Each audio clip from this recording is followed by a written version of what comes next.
ये सच बात है प्रभु कि तेरे मार खाने से हम लोगों ने शिफा पाई, तेरी खून बहाने से हम लोगों को रिहाई मिली। नहीं तो हम लोग कहाँ भटकते भटकते कहाँ खो गए थे प्रभु। दुख दर्द में, तकलीफ में, अपने भावनाओं में बह के हम लोग ऐसे जिंदगी जी रहे थे जो जिंदगी को जिंदगी नहीं प्रभु, लेकिन वो मौत के समान था।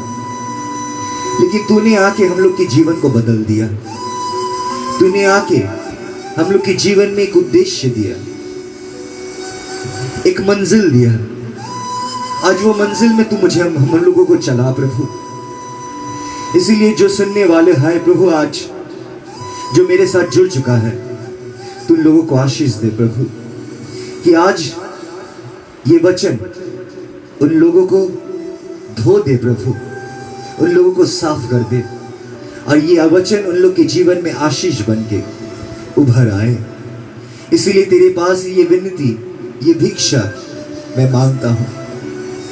आज भी तेरी प्रतीक्षा मैं कर रहा हूं प्रभु, कि कब तू आएगा और हम लोग के हर एक आंसू को पहुंचेगा मेरे खुदा।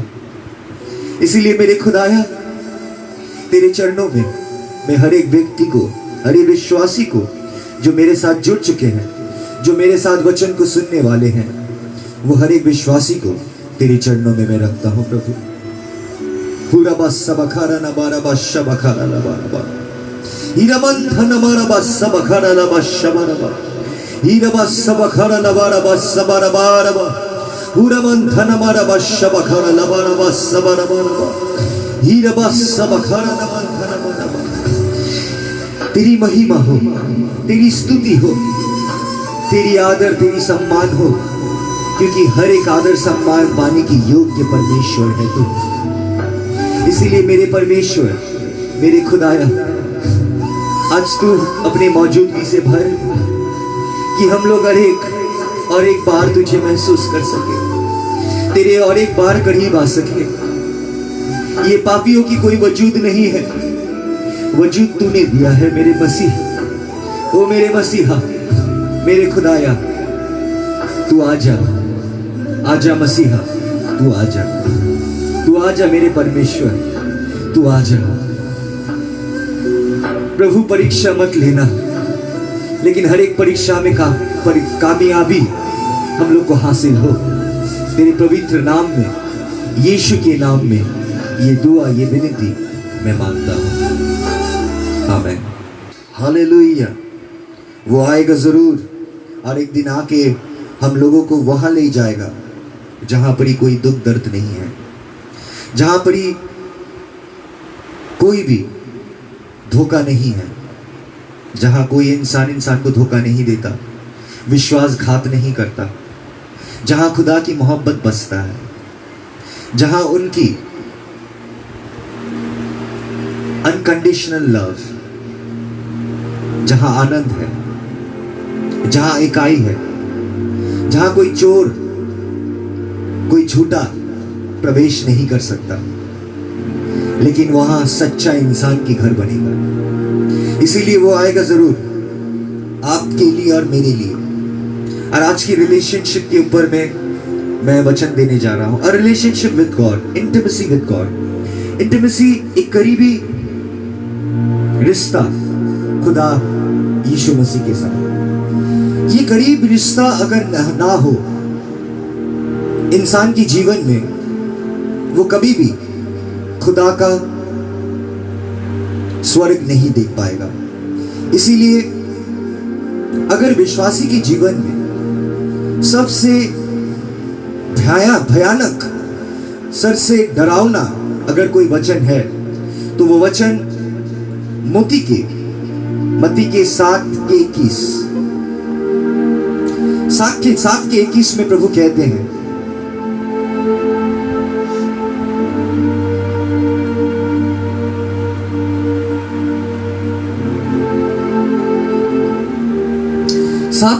में प्रभु कहते हैं, not everyone who says to me lord lord will enter the kingdom of heaven, but only the one who does the will of my father who is in heaven. Many will say to me on that day, Lord, Lord, did we not prophesy in your name? And in your name drive out demons? And in your name perform many miracles? Then I will tell them plainly, I never knew you. Away from me, you evildoers. पवित्र वचन में ये सबसे डरावना वचन है एक विश्वासी के लिए जो मसीह में है, कि वो दिन आएगा जो दिन मसीह हम लोग को लेने आएगा, और विश्वासी के लिए इससे दर्दनाक और इससे भयानक और डरावना वचन नहीं हो सकता कि वो कह दे कि मैं तुझे नहीं पहचानता। इसीलिए मसीह में चलना एक धर्म नहीं है, ये एक रिश्ता है। जो रिश्ता आदम ने वो गार्डन में खो चुका था। इसीलिए वचन में कहता है, आदि पुस्तक में हम लोग अगर देखें द बुक ऑफ जेनेसिस, वहां पर ही लिखा हुआ है कि कैसे आदम के साथ खुदाया मिलने आता था, कैसे उनसे बात करता था, और वो रिश्ता उन्होंने मनुष्य के साथ बनाया। और ये रिश्ता कैसा रिश्ता है? एक इंसान अपने कोई भी जिंदगी के रिश्ते में वो रिश्ता को खूबसूरत नहीं कर सकता अगर उसकी रिश्ता मसीह के साथ ना हो। इसलिए जब मसीह के साथ रिश्ता बन जाता है तब वो हर एक इंसान के संग भी रिश्ता कायम कर सकता है, वो कायम करने लगता है। और आज हम लोग यही वचन को जांचेंगे कि ये वचन में बहुत कुछ लिखा हुआ है कि बहुत कोई ऐसा रहेगा कि वो लोग कहेगा, प्रभु प्रभु, क्या मैंने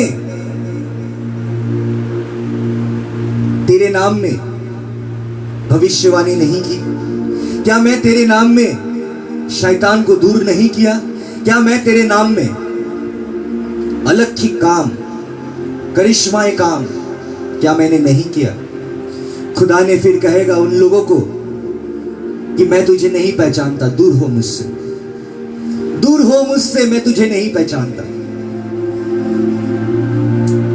इसीलिए हर एक विश्वासी जो खुदा पे चलता है, वो अगर खुदा के साथ एक पर्सनल रिलेशनशिप नहीं बना पाता, जो पर्सनल रिलेशनशिप खुदाया हम लोगों के साथ बनाना चाहता है, जो रिलेशनशिप आदम का साथ खो गया था खुदा, लेकिन उन्होंने यीशु मसीह के जरिए से, वो सलीब के जरिए से वो रिश्ता फिर से हम लोगों के साथ जोड़ दिया कि आज हम लोग उनके साथ वो रिश्ता बना सकते हैं, जो रिश्ता इतनी करीबी रिश्ता बन जाएगा कि वो रिश्ता छोड़ के आपको कोई भी चीज अच्छा ही नहीं लगेगा। और आज हम लोग वचन में झांकेंगे और जानने की कोशिश करेंगे कि वचन क्या कह रहा है। वचन में कह रहा है कि जो कोई भी पवित्र वचन, मतलब खुदा की स्वर्ग में प्रवेश करेगा, वो इंसान नहीं है जो खुदा में बहुत अच्छा काम किया, मतलब अपने कर्म के द्वारा नहीं, लेकिन जिन्होंने खुदा की हर एक इच्छा को, खुदा की हर एक अरमान को पूरा किया। तो आज मैं जानना चाहता हूं कि who does the will of the God? Who does the will of Father? Only the person who has a deep relationship with Jesus Christ. If you don't have a deep relationship with Jesus Christ, it is impossible. And it is not by works, but it is in the faith. Because the Bible says, वचन कहता है कि by hearing comes faith, and without faith it is impossible to please God. मतलब अगर हम लोग की विश्वास ना हो, हम लोग खुदा को कभी भी अपने करीब नहीं पा सकते। लेकिन जब हम लोग विश्वास के साथ खुदा के पास आते हैं तो खुदा को हम लोग बहुत करीब पाते हैं। और मसीह भी इस दुनिया में जब आए, उन्होंने कर्म नहीं खोजा कि इंसान कुछ कर्म करे, खुदा एक ही चीज खोजा, वो था विश्वास। आज मैं जानना चाहता हूं कि आपका विश्वास कैसा है? Are you God conscious? Do you have a conscience of God? कि जहां you are aware that God is in our midst, वो हम लोग के साथ है। वचन में कह रहा है कि अपने कर्म से नहीं, लेकिन जिन्होंने खुदा की हर एक वचन की पालन किया है, जिन्होंने खुदा की हर एक फरी, हर एक अरमान को पूरा किया है। तो इसीलिए पहले कोटेशन में हम लोग जाते हैं। पहले कोटेशन में हम लोग देखते हैं, पहले कोटेशन में कहता है कि a relationship with God, God doesn't expect perfection from us. He simply asks for obedience. खुदा हम लोगों से परफेक्शन नहीं मांगता कि आप पूरे मसीह की तरह पवित्र बन जाए। खुदा आज ये नहीं चाहता। खुदा चाहता है तो सिर्फ ओबीडियंस, कि आप उनकी बात को सुने, आप नजात के रास्ते पे चले। और जब एक इंसान खुदा की हर एक बात को मानने लगता है, खुदा से डरता है, उसी को कहा जाता है विजडम। जब हम लोग के अंदर में वो डर आता है खुदा के, कि नहीं खुदा है, मैं ये गलत काम नहीं कर सकता, ये बुरा काम मैं नहीं कर सकता, क्योंकि खुदा है, वो देख रहा है। और जब वो इन ओबीडियंस चलने लगता है, तब परफेक्शन की जरूरत नहीं पड़ता, क्योंकि खुदा उसके साथ रिश्ता जोड़ चुका है। और आपके और हमारे साथ भी आज खुदा रिश्ता जोड़ चुका है। God doesn't expect perfection, He simply asks for obedience, कि हम लोग उसके वचन को अमल करके चले, उनकी बात को सुने, उनके वचन को सुने, उनके वचन को सुन के वो सब हर एक काम को त्याग दे जो खुदा को पसंद नहीं है। इसीलिए हम लोग दुआ करते हैं कि खुदा जो तू पसंद करता है मेरी भी पसंद वही हो, जो तू नफरत करता है मेरी भी नफरत वही हो। ये दुआ जब हम लोग करते हैं तब हम लोग एक गहरा रिश्ता खुदा के साथ कायम करते हैं। आज वो यहाँ मौजूद है और हर एक जिंदगी को बदल रहा है, इसलिए हम लोग उसकी आराधना करते हैं, उसकी स्तुति महिमा करते हैं। और वचन यही कहते हैं। आइए आज हम लोग वचन में प्रवेश करते हैं और जानने की कोशिश करते हैं कि कैसे करके एक विश्वासी खुदा की और करीब आ सकता है। Intimacy relationship with God. पहले कोटेशन में जाते हैं।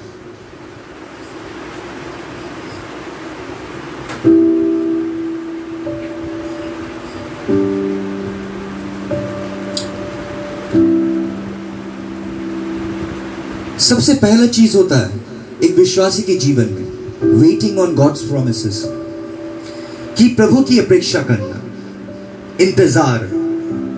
जब तक वो ना कहे तब तक तुम कोई भी निर्णय, कोई भी अपने जीवन की बड़ा से बड़ा निर्णय नहीं लीजिएगा।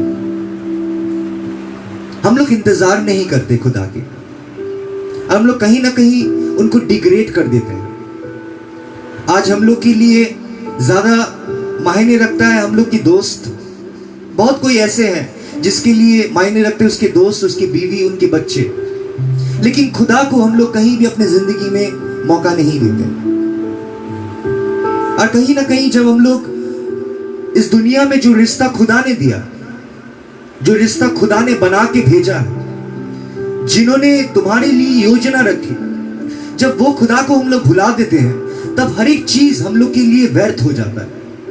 यहां तक हम लोग के अगर बेटे भी रहे तो मुझे फैमिली करके, ये संसार करके भी कोई आनंद नहीं मिलता।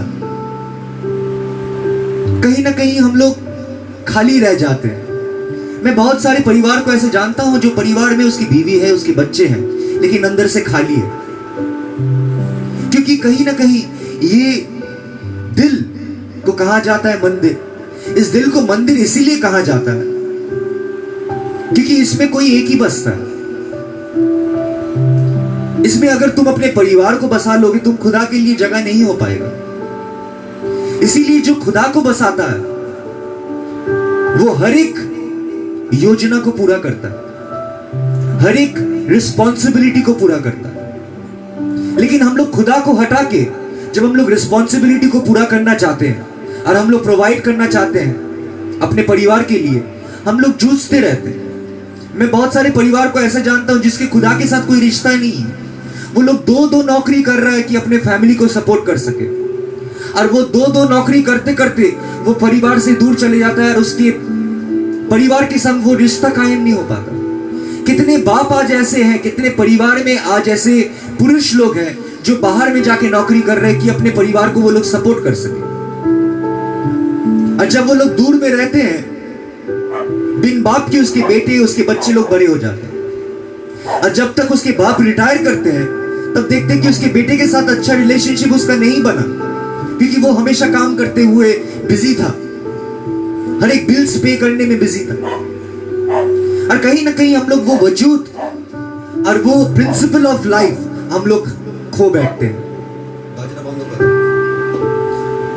और खुदा हम लोगों को आज यही बताना चाहता है कि पवित्र वचन में हम लोग जब जाते हैं, पवित्र वचन में खुदा कहता है यूहन्ना की जॉन चैप्टर 15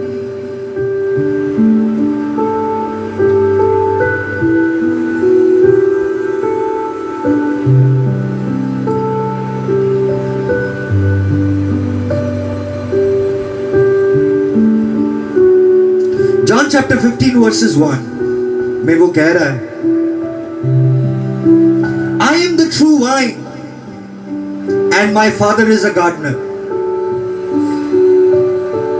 मैं ही वो डाली हूं, वो सच्चा डाली, और मेरे पिता वो डाली की देख रेख करने वाला। फिर वो कहता है, he cuts off every branch in me that does not bear fruit। वो कह रहा है कि वो डाली में से हर एक डाली को वो काट के अलग करता है जो डाली फल नहीं देता, लेकिन जो डाली फल देता है उसमें उसे वो और साफ करता है कि वो और फलवंत हो सके।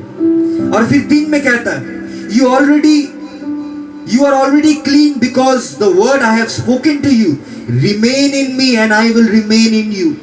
No branch can bear fruit by itself, it must remain in the vine। वो द्राक्षलता में खुदा कह रहा है कि मैं ही वो द्राक्षलता हूं जिसके अंदर में वो डाली जुड़ के फलवंत हो सकता है। इसीलिए आज अगर हम लोग खुदा के साथ अपने दिल में, जिसको मंदिर कहा जाता है, इसमें अगर हम लोग खुदा को नहीं बसाते और बाकी सबको बसाते हैं, तो कहीं ना कहीं हम लोग हर एक काम तो करते हैं लेकिन उसमें फल नहीं मिलता, उसके फल हम लोग नहीं पाते।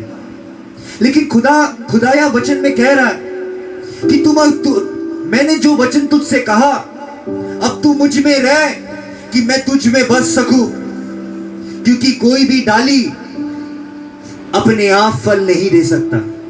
वो डाली को जरूरी है वो द्राक्षलता के साथ जुड़े हुए रहे, और जब वो द्राक्षलता के साथ जुड़े हुए रहता तभी वो डाली फल देता है। और वचन यही कह रहा है, रिमेन इन मी, मतलब he wants a personal relationship. वो आपको कह रहा है कि आपके साथ उनका क्या रिश्ता, और वो रिश्ता कैसा रिश्ता, और वो रिश्ता एक डाली और एक द्राक्षलता का रिश्ता है। जैसे एक डाली द्राक्षलता के बगैर कुछ नहीं है, इसीलिए वचन में कहता है, apart from me you can do nothing. तू कुछ भी नहीं कर सकता मेरे बगैर।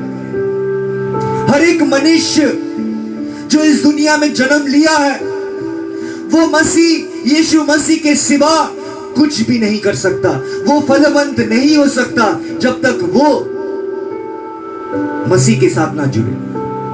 आज अगर आप मसीह के साथ जुड़ चुके हैं तो आपके जीवन में वो फल आना जरूरी है। और हम लोग मसीह के साथ कैसे जुड़ते हैं? हम लोग मसीह के साथ उनके वचनों के द्वारा जुड़ते हैं। जब हम लोग वो वचन को सुन के अपने जीवन में काम में लगाते हैं। आज देखिए, एक द्राक्षलता और एक डाली में एक चीज कॉमन होता है, वो है पानी। वो अपने जड़ से पानी को खींचता है और वो हर एक डाली में पहुंचाता है कि वो डाली हरा भरा रह के वो फलवंत हो सके। और वो फलवंत तभी हो सकता है जब वो पानी को खींच के हर एक डाली में वो पहुंचाता है। सोचिए, अगर कोई डाली में वो पानी नहीं पहुंचता, वो डाली सूख के बिखर जाता है और हल्का से उसको तोड़ने से वो टूट जाता है। और वो लकड़ी को हम लोग इस्तेमाल करते हैं जलाने के लिए, क्योंकि वो लकड़ी अच्छा जलता है, वो जलाने के काम में आता है। लेकिन जो डाली फल देता है उसको हम लोग देख रेख करते हैं, क्योंकि ये फल देता है। आज बहुत मनुष्य ऐसा जी रहा है जिसकी कोई वैल्यू नहीं है। बहुत सारे इंसान ऐसे हैं जो अपने वैल्यू को, अपने वजूद को हरा चुके हैं। वो लोग समझ ही नहीं पा रहे कि खुदा क्या चाहता है। वो लोग हर एक चीज को कोशिश कर रहे, लेकिन हर एक चीज में नाकामयाबी उन लोगों के हाथ लग रहा है। जो काम में हाथ रख रहे वो काम नष्ट हो जा रहा है, क्योंकि वो लोग कहीं ना कहीं वो मसीह को, वो खुदाया को नहीं पहचान पाए जो खुदाया इस दुनिया में 2000 साल पहले आए। The Lord says कि यीशु मसीह को केंद्र करके हर एक चीज को रचा गया, उनको देख के हर एक चीज को बनाया गया, उनके लिए हर एक चीज को बनाया गया। इसीलिए उन्होंने कहा कि मेरे दाहिने ओर बैठ कि मैं तेरे हर एक दुश्मन को तेरे कदमों में लेके आऊंगा, कि हर एक कोई, हर एक जुबान बोलेगा कि तू खुदा है, हर एक घुटना तेरे पास टेकेगा। इसीलिए जब तक एक इंसान अपने घुटने को खुदा के पास नहीं टेकता और खुदा की नीति को लेके नहीं चलता, वो कभी भी फलवंत नहीं हो सकता। आज अगर आप परेशानी में जूझ रहे हैं, आपकी जॉब नहीं है, या आपके परिवार में ऐसे ऐसे प्रॉब्लम्स आ रहा है जो प्रॉब्लम आपको फाइनेंशियली ड्रेन कर दे रहा है, इमोशनली ड्रेन कर दे रहा है, और आप समझ नहीं पा रहे कि आपका रास्ता कहां है। आपको कोई चीज की आवश्यकता नहीं है, आपको डॉक्टर की जरूरत नहीं है, आपको लॉयर की जरूरत नहीं है, आपको इस दुनिया की कोई भी चीज की आवश्यकता नहीं है, लेकिन आपको यीशु मसीह की जरूरत है। क्योंकि जब मसीह के साथ आप जुड़ जाते हैं, तब मसीह आपके जीवन में वो काम करने लगते हैं, वो नीति के द्वारा, जो नीति वचन के द्वारा हम लोग के जीवन में हम लोग पाते हैं।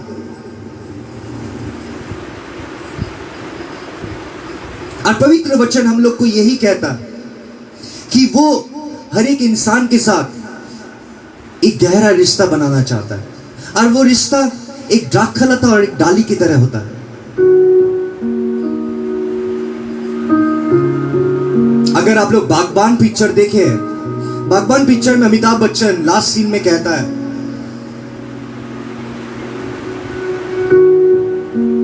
कि माँ बाप एक पेड़ की जड़ की तरह होते हैं और बच्चे लोग पेड़ के हर एक पत्ते, हर एक डाली की तरह होते हैं। अगर वो जड़ को काट दे तो कोई भी डाली या कोई भी पत्ता हरा भरा नहीं रह सकता। वैसे ही ये वचन और ये बागबान के बारे में जो लिखा गया है, और ये बागबान शब्द आता है वचन से, जो वचन आपको मैं पढ़ा रहा हूं।